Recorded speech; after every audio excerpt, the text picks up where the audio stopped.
21-24 Hrvatska je stigla do pobjede nakon što se malo mučila u onom prvom poluvremenu, pa idemo odmah čuti što nas sve kaže izbornik Lino Červar. Izborniče, nije bilo baš lako, bilo je teže od očekivanog, možemo slobodno reći. Da, tu su bile dva koncepta. Oni su, nemaju šta izgubiti, htjeli su ostaviti dojam, a mi smo htjeli pobijediti i biti odmorni. Nije se to moglo, nisu to dozvolili, oni su nam nametnuli jednu kontakt igru, jednu iznimno borbenu igru, discipliniranu igru.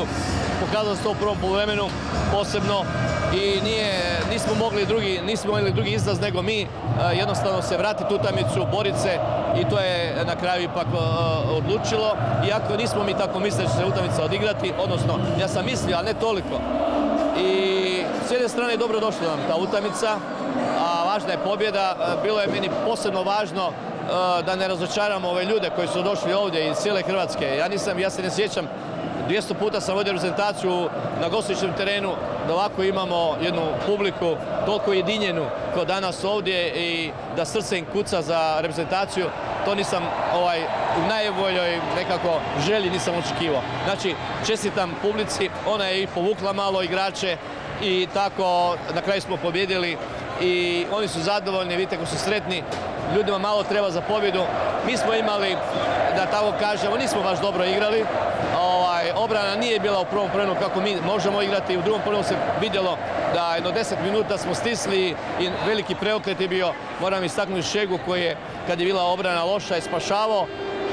Tako svemu zadovoljan sam, odlazimo sa 2 boda kao pobjednici ovdje u Grazu. Zadovoljili smo sve. Sada je novi dan, moramo promišljati o narednom protivniku. Iz ove utakmice naravno možemo izvući i pouku da mi možemo jedino kad igramo iznad 100%, kolektivno, disciplinirano, sigurno da ne možemo računati na pobjede ako budemo igrali individualno, ako svako uče na svoju stranu, sigurno ne, nego mora nam ovo biti jedna opomena, da moramo nastaviti sa tim trendom zajedničke igre, kolektivne igre, taktička disciplina mora biti i onda će biti puno lakše. Vaša momčad pokazala je zapravo karakter, što ste im rekli na poluvremenu, kako ste uspjeli izvući momčad u drugom poluvremenu, stvarno je Hrvatska krenula agresivno, Šego i Duvnjak predvodili su taj veliki preokret. Pa da vam pravo kažem, rekao sam dečkima da ja nemam obraza doći pred publiku, a da zgubimo utakmicu, jer pred takvim ljudima koji nisu žalili truda i novaca da dođu ovdje, da nam daju potporu, minimum što možemo napraviti je da pobjedimo. Prema tome to smo uspjeli i sad sam zadovoljni malo.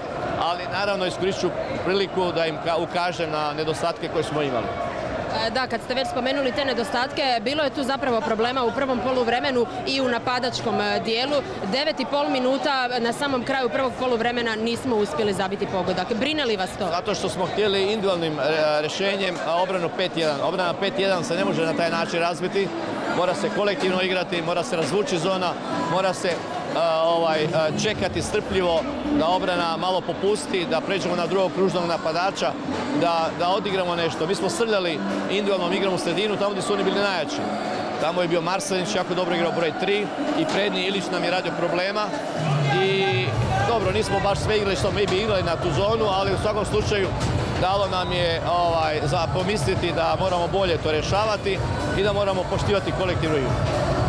Nakon svega, nakon ovog prvog kruga natjecanja, odlazite li u Beč s velikim ambicijama? Pa čujte, uvijek moramo imati visoke ambicije. Jedino tako se dolazi do rezultata. Međutim, moramo biti čvrsto na zemlji da jedna utakmica ne odlučuje.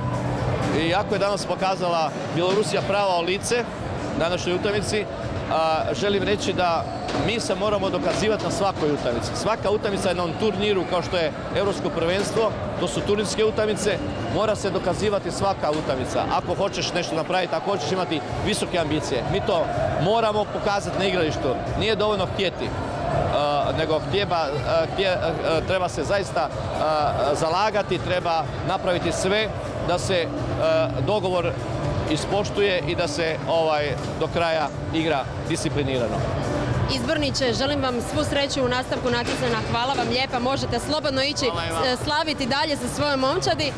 A idemo sada čuti što kaže i igrač utakmice, to je naravno Marin Šego koji je večeras bio fantastičan. Marine, čestitke, odigrali ste sjajnu utakmicu, bili ste sjajni na vratima, jeste li uopće prebrojali sve svoje obrane? Pa ja rijetko kad prebrojim obrane, osim kad imam jednu, dvije, onda znam.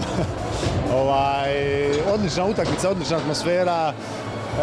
Hvala ljudima što su došli u ovolikom broju, što su nas borili cijelu utakmicu. I u prvom poluvremenu čak kad nije išlo onako kako smo mi priželjkivali da će ići, ali opet u drugom smo odigrali muški i zasluženo pobijedili Srbiju. Da, navijači su zaista bili sjajni. Bio vam je to na neki način vjetar u leđa u ovim trenucima kada stvarno neke stvari nisu štimale? Pa sigurno da je vjetar u leđa kad dođu naši ljudi u takvom broju i onda mi moramo dati sve od sebe i pošteno odraditi posao. Vratimo se sad malo u utakmici. Evo, nije bilo baš lako, bilo je možda i teže od očekivanog. Izbornik na kraju nije puno uspio ni odmarati jer Srbija nam to nije dopustila. Da.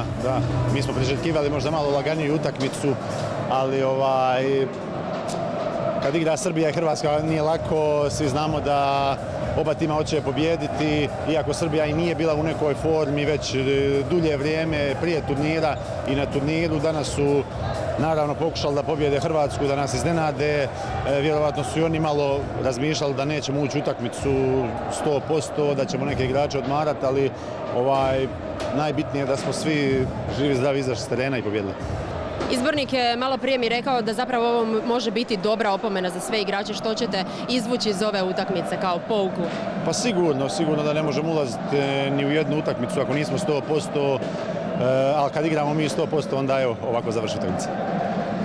Možemo se još malo okrenuti tom drugom krugu koji je pred nama. Putujete sutra u Beč.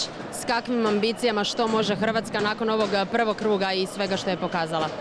Da, evo sutra putujemo u Beč, mijenjamo grad, pa ništa, idemo se malo odmoriti dan, dva koliko imamo vremena, dobro se pripremiti za iduću utakmicu i naravno naš cilj je pobijediti svaku iduću utakmicu. Protivnici, znamo da to mogu biti Austrija, Češka, Španjolska, Njemačka. Da, te 4 ekipe praktički mogu nam biti protivnici, odmaramo 2 dana, onda se pripremamo za njih. Ok, dakle, nećemo onda još o protivnicima. Marine, hvala lijepa na razgovoru. Slobodno se pridruži suigračima u slavlju. Evo, čuli ste i igrača utakmice Marina Šegu.